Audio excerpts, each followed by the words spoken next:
What's good, YouTube? Back with another reaction video. I know it's been a little minute. My bad, y'all. I just done had life going on for real. You know how I get. Nigga ain't had time to really, just sit down, chill, relax, and record a video. But today, I got a little banger for y'all. What's it say? Who's the richest person in history? A little something to just kick back, chill to. Gonna get y'all easy, because I got mines. And you feel me? We gonna get straight into it. Let's see what this one talking about.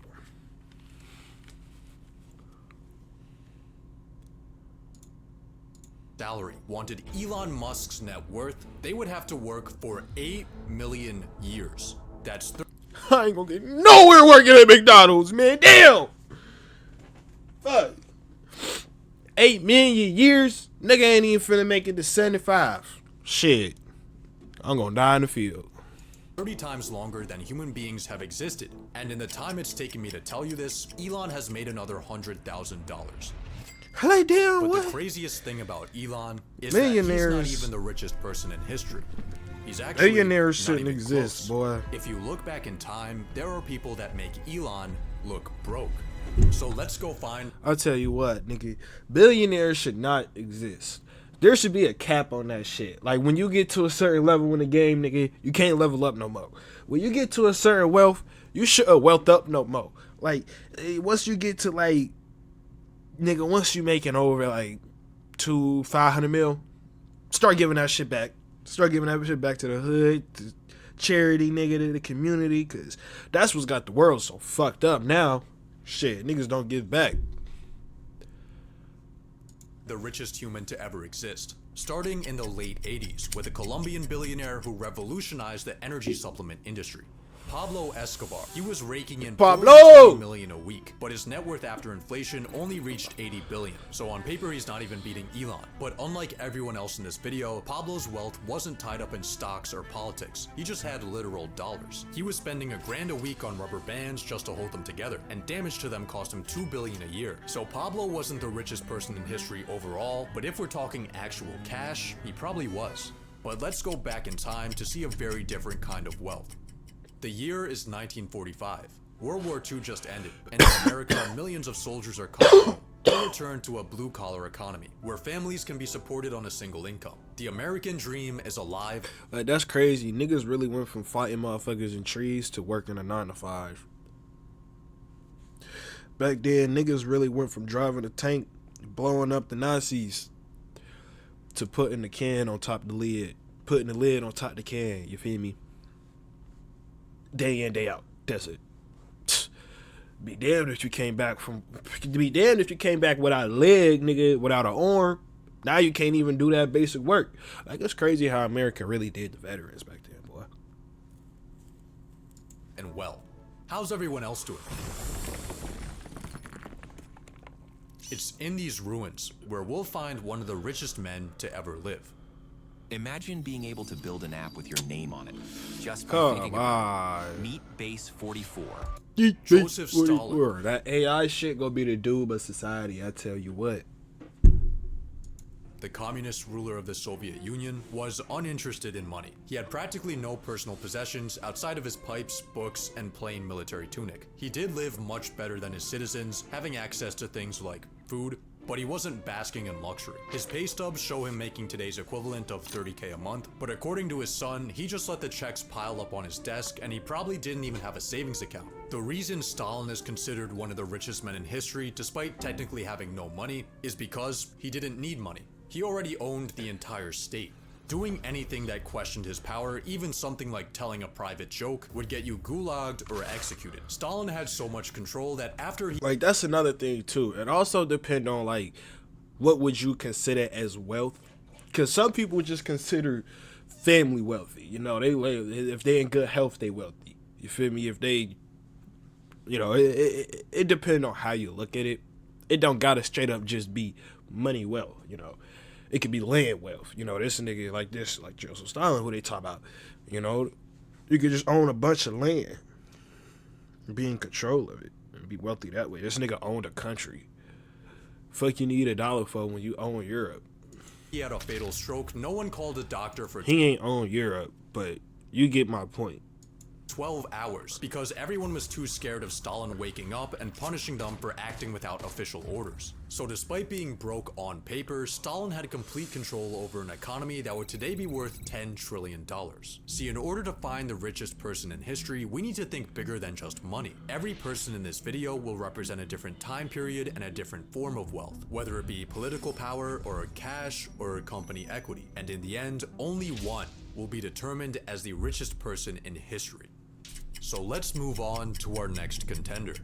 In 1909, Adolf Hitler was homeless. He had moved to Vienna to pursue his dream of becoming an artist, but things weren't really working out. He got rejected from art school and found himself selling small paintings and postcards just to get by and sleeping in hostels. Then They told that nigga his art was mediocre. He said, I'll show you mediocre. I ain't never seen a nigga be so bad about not making it into their profession in my life. This is this nigga just pure hate. Hitler, one of them niggas, just got pure hate in their heart. Niggas ain't let you come to school with them, so you said, fuck it, I'm gonna just take y'all all out. You think you better than me at art. That's crazy. That's real hate. That's real hate. after fighting in the First World War and beginning his political involvement, he attempted to forcefully overthrow the government, which got him locked up for 9 months. Hopefully he'll use these 9 months to Mein Kampf. Upon release in 1925, the Racism Manifesto met with mediocre sales. But as Germany's situation declined, Mein Kampf's popularity grew. And when Hitler took power in 1933, the book was everywhere. It was also around this time when Hitler realized he had access to developer commands. He instructed the government to buy 6 million copies of his own book and hand them out to soldiers, government officials, and newlyweds. Like, damn, that's like releasing an album and just making all your homies sit there and listen to it 1,000 times. Like, nigga, I don't care if you don't fuck with this. You gonna listen to it. You gonna get my views up, nigga. Shit, what power could do.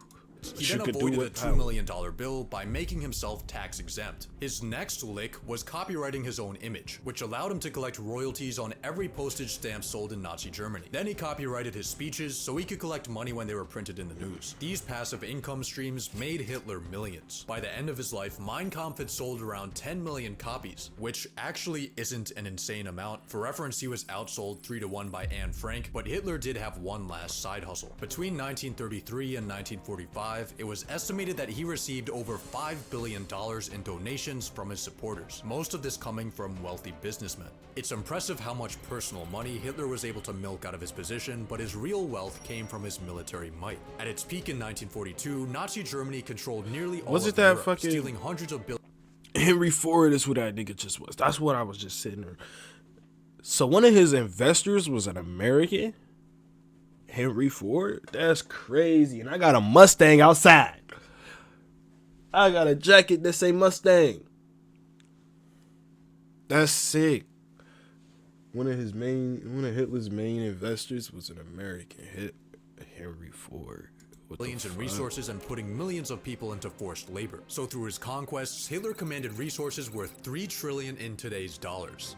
But before dictators, there was a man building a very different type of empire. Henry Ford had a revelation. Truth or dare? Truth. I just ate mood with my dad. So he came over and he was all like, If you pay them more and let them sleep, your slaves won't revolt.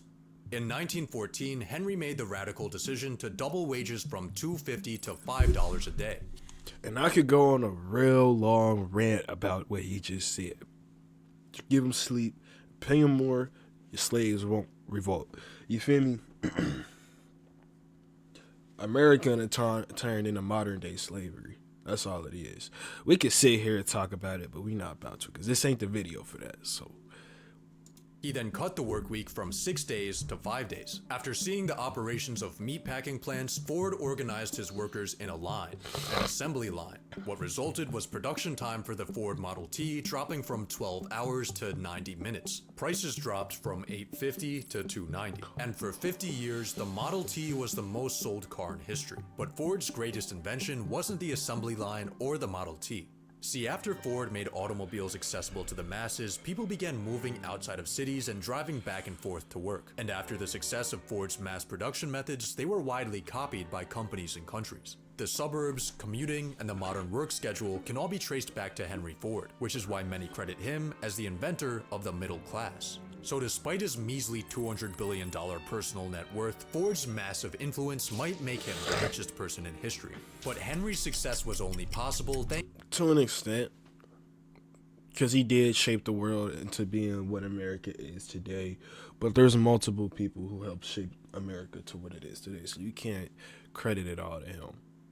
You feel me? There's too many other people that helped shape America. thanks to the men who came before him. Can't forget my nigga Martin Luther King. Like, come on now. It's the late 1800s. The telephone, telegraph, and light bulb are currently being invented. Pollution is awesome. Child labor is legal. Yes! Regulations don't exist. Long hours and unsafe working equipment give employees a healthy work-death balance. The stage is set for maximum capitalism. 3 men would define this era. The OG being Cornelius Vanderbilt, who conquered the railroad industry and died with more money than the US Treasury. The next was Andrew Carnegie, who made a fortune with steel, then devoted the rest of his life to philanthropy. And this was during a time before charity tax advantages. He actually meant that shit. But the richest of the 3 was John D. Rockefeller. In 1870, John founded Standard Oil. He quickly curb-stomped his competitors through innovation and screwing them over. Rockefeller invented the original monopoly. He is the reason the term monopoly even exists, because the nigga had so much wealth, so much power, and he really had the oil in the chokehold gang to where he had I think he had like 90% of the total revenue of America's like oil shit. Hold on, let me restart. He owned 90% of America's total oil, like companies type shit. It was all him. It was all run through him. Other 10%, who knows where that shit was coming from. But 90% of it was Rockefeller. And they ended up taking that nigga to court and shit, going to changing martial law. I don't know what it's called for real. I ain't no politician. But they ended up changing laws and shit and making that nigga split his company up into like 30 different companies, 32 different companies, something like that, just to get rid of that, at the end of the day, and they ended up making him richer, I'm pretty sure. But the original monopoly was Rockefeller, and it came from him. They got that term from him, because the nigga just had the oil game with a chokehold. By the 1880s, he controlled 90% of America's oil refining. But his empire fell in 1911, when the US Supreme Court declared Standard Oil an illegal monopoly and ordered it to be broken up into 34 new companies. This judicial punishment destroyed Rockefeller's fortune, and he ended up dying in poverty. Just kidding. After the breakup, he had ownership in each of the new companies, and their stock values soared, making him richer than ever before. The antitrust breakup resulted in Rockefeller becoming the world's first billionaire, and at his peak in 1913, he was worth 2% of the US GDP. Estimates of his personal worth. Being a billionaire back then in the 1870s, it wasn't shit to fucking do. What you gonna go do? What you gonna do? Travel? Can't really do shit. Most of everywhere ain't even got cars yet. It's unsafe. Everywhere you go, you probably gonna get sick. Big ass fucking tigers in the wild and shit just around. Like, shit wasn't even like tamed yet. Like, niggas probably had tigers in their cities and shit. Like, what you gonna do? You can't even buy shit. You can't buy no jet ski. You can't go buy no Jordans. What you gonna do? In today's dollars range from 4 to 600 billion, making him potentially the richest person ever. But before the robber barons, there was a family who bankrolled entire empires. This Bruh. game, you're not ready for it. These The year is ads. 1744. The United States doesn't exist yet. I gave myself a paper cut on my finger. I don't know if y'all can see it or not. That shit hurt so bad, bruh. It's like in the worst spot.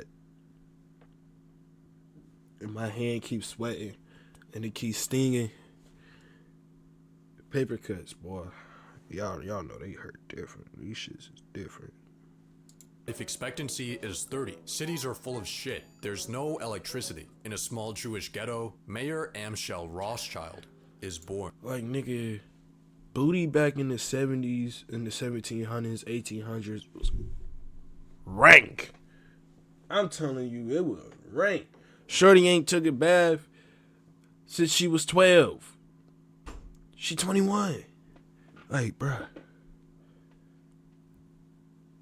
In the cities, just going outside and smell like dookie. Niggas probably smell like dookie all the time.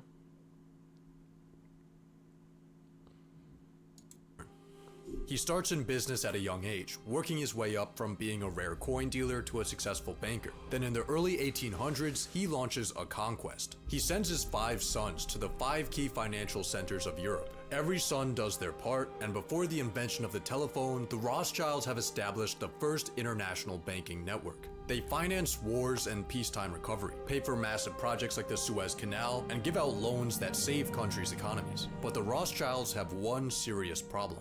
For centuries, Jews in Europe had been prohibited from owning land, blocked out of most industries, and at risk of property confiscation or exile. So in order to ensure their survival, the Rothschilds invested in stocks, bonds, and debts, rather than just tangible assets like gold or real estate that could have been taken or destroyed. Another method they used to ensure their wealth stayed within the family, the cousin technique.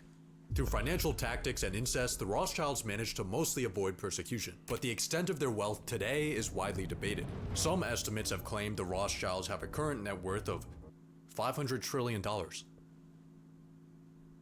But the only Rothschild you'll find today on the Forbes rich list is Jeff Rothschild. He's worth $3.2 billion. He works at Facebook, and he is not related to the Rothschilds. The Rothschilds no longer have much centralized family wealth, but at their peak, their total worth would have been the largest single fortune in history. On an individual level, the richest ever was Nathan Rothschild. According to estimates, his peak net worth today would be around $20 billion, but his That nigga power Nate and was the connections would breadwinner. likely have been worth a lot more. To find our next That nigga Nate was the breadwinner of the family. It was up 20 rats, 20 bats. I don't even know what you would call that. What would you even say that? Who would you even? I'm up 20 billion. I'm up 20 bills. That just sound like you up $20. I'm up. I don't even know. Shit, I'm up 20 billion. They can't touch me. Can't fuck with me. contender for the richest person in history, let's go back to Europe in the 1500s. Christopher Columbus just got back from America. The church owns everything, and Jacob Fugger is born into a wealthy German family. After inheriting the family business, Jacob starts expanding it from merchant trading to banking, and soon he's handing out massive loans to finance everything from art projects to wars and elections. In 1519, he spent the modern equivalent of hundreds of millions of dollars to get Emperor Charles V elected. But when Charles was slow to pay back his debts, Jacob sent him an angry letter reminding him of his place. It is well known and clear as day that your Imperial Majesty could not have claimed the Roman crown without my help. History repeats itself.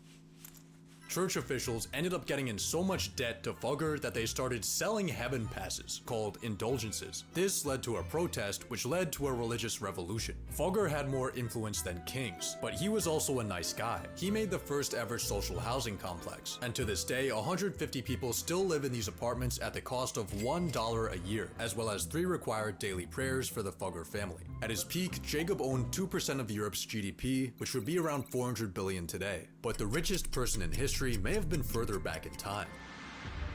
In 1324, a man went That on a nigga pilgrimage Mansa across Africa. Musa. His name was Mansa Musa, and he was the king of the Mali Empire. Mali had a That lot of nigga will salt walk and a in- lot of gold. A Man, lot. that nigga Mansa Musa was going from each city just throwing out gold to niggas, bro. That nigga Mansa Musa was that real nigga, boy. He had that money and he wasn't afraid to give it away. That's what's wrong with you niggas. Y'all niggas get rich and don't give back. That nigga gave back. That's what you're supposed to do. Gold. So much gold that on Musa's pilgrimage he covered himself, his 60,000 person entourage, and his hundreds of animals with thousands of pounds of gold. And then he handed out so much of that gold that it destabilized local economies. So he borrowed the gold back, which fixed the problem until he paid all the debts back at once and everything crashed again. After Musa's multi-billion-dollar road trip, he began showing up on maps decked out in gold, cementing his reputation in history as the original flexer. But estimating his net worth is borderline impossible, since all accounts of Musa's trek come from secondhand secondhand testimony. It's believed that Musa controlled about half of the world's gold supply, and the most common number I found for his total worth was 400 billion, but many numbers went much higher. So based on the amount of valuable resources under his control, Mansa Musa may be the richest person in history. But go back 100 years and there was a man with a very different kind of wealth.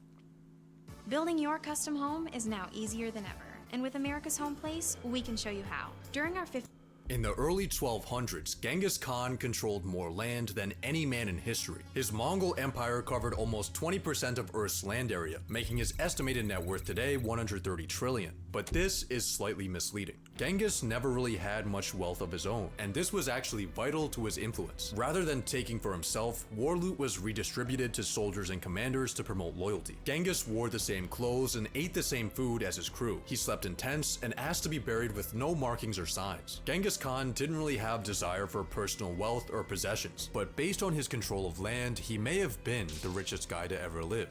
But let's go even further back in time, to the year 1 AD.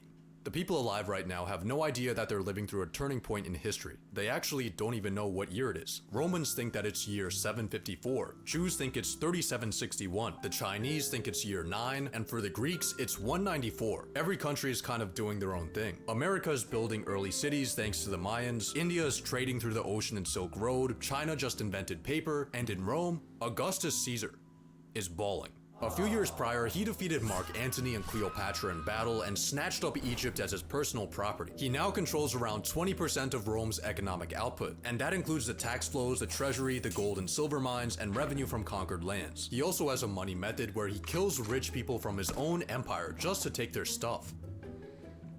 After Caesar passes in the year 14, he officially gets declared a god with an estimated modern-day net worth of $5 trillion.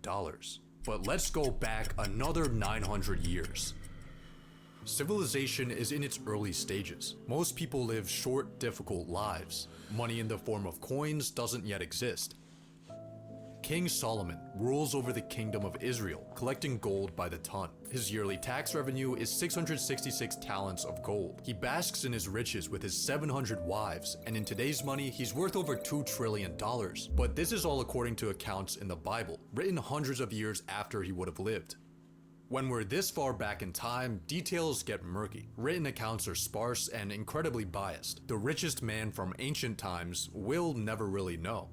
So, who is the richest person in history? Looking at this graph, it seems like there's a lot of people who make Elon look broke, but these numbers don't tell the whole story. Hear me out. In 1913, John D. Rockefeller was worth 2% of US GDP. Today, Elon Musk is worth 1.4% of US GDP. So Rockefeller had a larger share of the economy, making his inflation-adjusted net worth higher than Elon's. But here's the catch. The US economy today is 22 times larger than it was in 1913. Rockefeller had a bigger slice of a much smaller pie.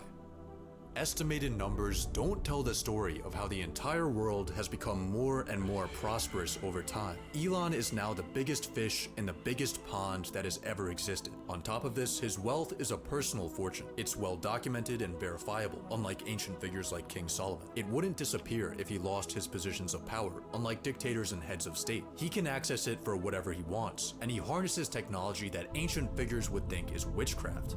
Elon is the richest person in history, with his 400 billion today. Eventually, someone will get even richer, but based on history, everyone else will get richer too.